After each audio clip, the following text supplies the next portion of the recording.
Hey guys, Chase here again. Um, I wanted to sit here and kind of go through some stuff about Ashnael real quick. Spirit guides in general, really. I've seen a lot of questions around the page, and I've been asked some myself specifically. So I wanted to go over a couple things on this topic. Um, First, meeting with your spirit guides, especially for the first time, can be extremely enlightening. Now, I've been asked several questions, like I said, this past few weeks on nature of the spirit guides, who they are, why they're here, and how exactly they guide us. So we'll start from there. The true nature of spirit guides is profound and extremely interesting. First, there could be evidence that Moses, instead of talking to God, could have actually been having an enlightened experience with his spirit guide. They often like to speak in codes or riddles. One thing mine said for the first time was, figure out the corn. He said it repeatedly in my daily life, and I've come to understand that figure out the corn can mean a lot of different things to a lot of different people. Not just in the literal sense, but figuratively. Corn is a natural product, pulsating different forms of colors and life throughout our world. So, corn could most certainly be a metaphor for life, I guess, but I digress. When Moses first had his experience with God as a burning bush, sorry, eye roll there. When he first had his experience with this God as a burning bush, he was asked his name, and God replied, "I am that I am." In my spiritual travels, I believe this was a code, but also a translation issue between Hebrew and English. And what is missing is a simple comma between that and I am. So really it would read, I am that. I am. So a true God always says, I am that, I am that, I am that, I am that. And reassures us that I am. I really am. I really am that. So this is how the guides speak, always encoded messages. And for those that have read it or that are religious, these encounters can be found throughout the Bible. At least the Christian Bible. I haven't really read the Quran or any other thing, but my understanding is that it's everywhere in religious dogma. It's all over the place in every religion. Even Hindu, Buddhism, it's all over the place. So moving on. As far as appearance, I find that spirit guides really take the form of whatever is most acceptable to you. They're true bodies, if you can even call them that, because they're not really bodies, they're beams of light. And these beams of light, like you often hear when you're meditating, activate your light body or something along those lines.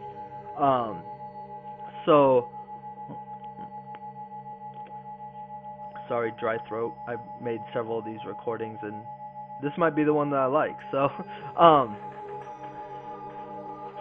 now some people have their guides appear as blobs or colored clouds or something along those lines. Mine, for instance, takes the form of his past life, which would be a Zeta Reticulan or gray alien. Quite often he has changed shape. He's become taller, become shorter. At one point he even grew a beard to where he looked like a hybridized gray alien leprechaun, which was really weird. And I commented on it when I first saw him take this form, and I said, "You're not my brother." And he goes, "Oh, did that other form please you more?" So I really believe that they take whatever form is most appropriate to you, whatever resonates with your body more. As far as why they're here, this takes a bit of explaining, and a bit of understanding as well, because it's pretty complicated. Hey Tessa, I see you back there. That's my puppy.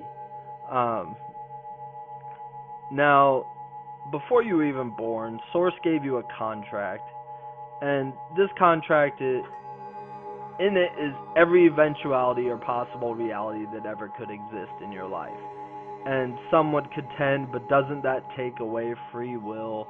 if there's every or if there's every predestined reality already chosen for you. And the answer is most certainly no, it doesn't. And I'm very adamant about this. No, it does not. Because think about it. You have an infinite number of possible realities for your life. But these realities don't manifest until the soul chooses them. Yes, there's a predestined beginning and a predestined end, but meaning that when you're born and when you return to source. But in between is where you create your reality. Only it's not so much creating as it is picking and choosing which reality you want. So this is where the term comes in, thoughts create reality. So you're thinking about a reality that you want. That is part of your predestined reality. And kind of, picking and choosing which reality you want. So it's in your predestined reality, yes. But do you choose the reality yourself? Yes. So there comes the free will, you see. Now, and also in this contract are what's called spirit bonds. And these are things like your spirit guides, your friend's spirit in your coming life, your family spirits in your coming life, and also your twin flame. God, I smell they're re-asphalting the pavement outside, and I can smell that. Ugh. Now, your spirit guide's version of this contract says something along the lines, I promise to assist and guide this soul in their coming life without having direct effect on which possible reality they may choose. I am under obligation to allow them to choose to be able to see me when they wish or not at all, or something along those lines. So this is how spirit guides act. They can't influence you to pick one reality or another. Simply present you with information on reality. Sometimes this is kind of a loophole, except I wouldn't really call it a loophole because Source is all-knowing. Source just kind of allows this to happen. What they do is provide you with information on one reality. Say your spirit guide says something like your twin flame's name is Samantha, or something like that. But sometimes they will not tell you what happens if you choose to never meet Samantha. This is sort of influencing which reality you choose by only presenting you with one of the realities, unless you ask. If you ask, they have to do it. It's a universal guideline that they have to do it. So if you wish to hear both realities or several realities, ask them directly.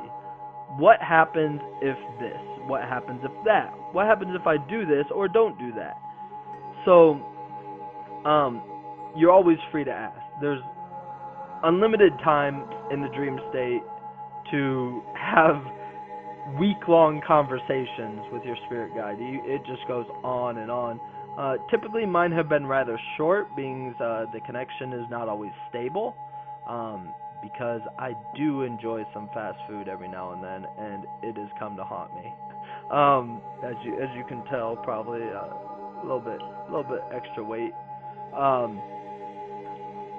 But there are also source guidelines, such as spirit guides, if asked, must answer your questions, like I said before. However, they don't have to do it in a direct manner. And this is where the coded messages come in. And it may take you days or weeks or months or years to figure out these coded messages. That figure out the corn, that took me 3 damn years to figure that shit out. And when you do figure it out, you'll shout, oh, that's what he meant.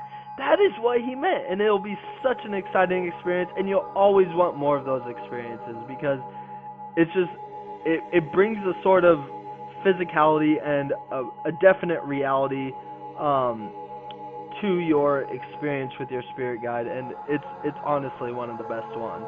Aside from the unconditional love that I've seen, I've physically seen love, and that is the most amazing experience I've seen come from a spirit guide. But that's what he meant. That's what he meant. That very, very close second. Very close. And remember, always thank your spirit guide for information. Offer them love and compassion in return. Once you see this unconditional love that I was talking about, you'll get to know how to send that back to them. And when you do, seeing the smile on their face. Brother, or Ashnael, as you've come to know him, Ashnael, um, I learned how to send this love back to him. And at one point, I thought he was Arcturian for a moment because of this experience. I saw him, this is probably like the 14th or 15th time that I saw him that this happened. But I met up with him and I said, brother, this was like after probably a year of not seeing him. I said, brother, it is so good to see you. I've missed you greatly, and it's always kind of a formal experience. Spirit guides are usually pretty formal. Brother, it is so great to see you. I have missed you greatly. And he said, brother, I missed you greatly also. And we looked in each other's eyes. I saw his love, and now I'm like, okay, all right, I'm feeling it. All right, so here's some back.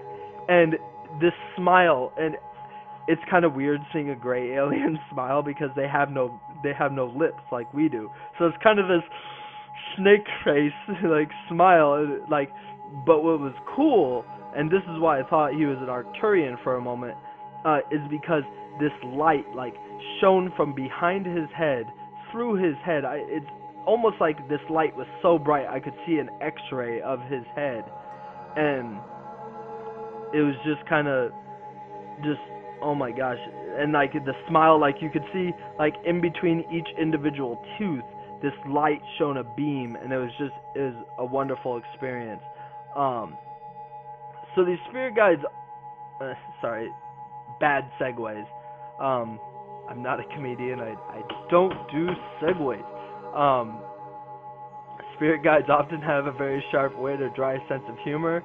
I remember at one point I was very happy,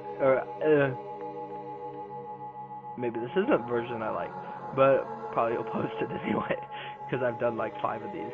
I remember at one point I was having a very rough day.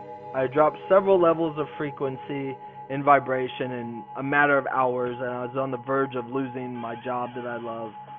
And I complained, and I felt really negative. I mean, I was in bed for 15, 16 hours crying to myself, and I complained to Ashnael, where were you when I needed you? You were supposed to tell me these things were going to happen. And then I said something that kind of hurt us both, and it really just was uncalled for, but he responded perfectly. I said, what if you're not real? To which he responded, what if you're not real?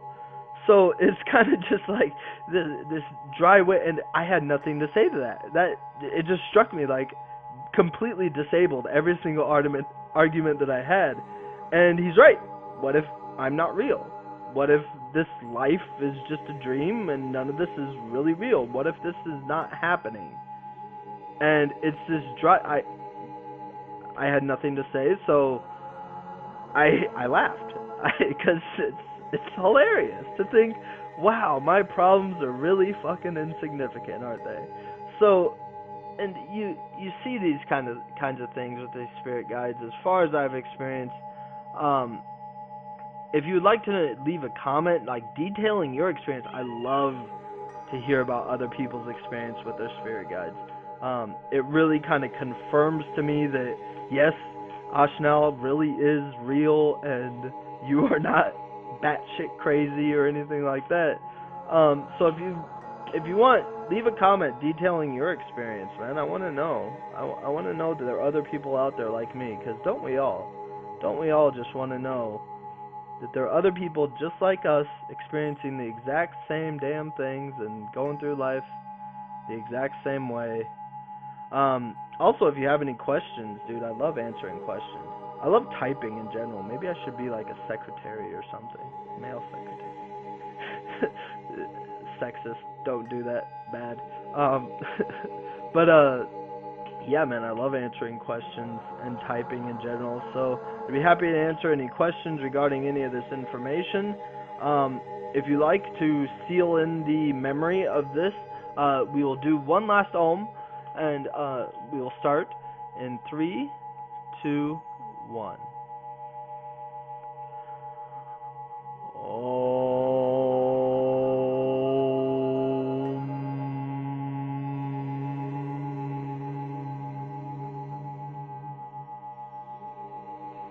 Namaste, you guys. Love, light, and blessings. Have a wonderful rest of your day.